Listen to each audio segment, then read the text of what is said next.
কুড়িগ্রাম সদর উপজেলার ধরলা নদীর ৫০০ মিটার এলাকা অতি ভাঙ্গনপ্রবণ। দ্রুত ব্যবস্থা না নিলে একটি সরকারি প্রাথমিক বিদ্যালয় ও কমিউনিটি ক্লিনিক ধরলার ভাঙ্গনের মুখে পড়বে। সেই সঙ্গে ভাঙ্গনের হুমকিতে পড়বে শত শত পরিবারের বসতভিটা, ফসলি জমি সহ অন্যান্য স্থাপনা।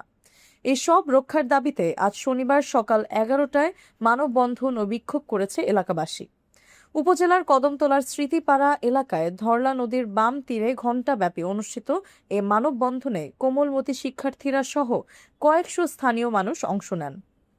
এতে বক্তব্য দেন সমাজসেবক শাহানুর রহমান সৈকত, এনসিপি পাঁচগাছি ইউনিয়নের সদস্য সচিব মোহাম্মদ রাশেদ খান মিলন, ব্যবসায়ী আনোয়ার হোসেন, এনামুল হক, ইয়াকুব আলী, আক্তারুল ইসলাম প্রমুখ।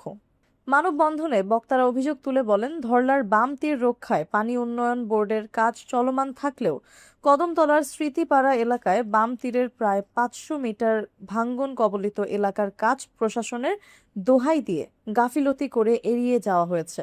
এতে নদী ভাঙ্গনে হুমকির মুখে পড়েছে শত শত পরিবারের বসতভিটা, ফসলি জমি, কদমতলা সরকারি প্রাথমিক বিদ্যালয়, কমিউনিটি ক্লিনিক, মসজিদ সহ অন্যান্য স্থাপনা। তাই অতি দ্রুত এই ৫০০ মিটার এলাকার ভাঙ্গন রোধে বালু ভরাট করে স্থায়ী বাঁধ নির্মাণের দাবি জানান তারা। জান্নাত মিম, এফবিএন নিউজ ডেস্ক।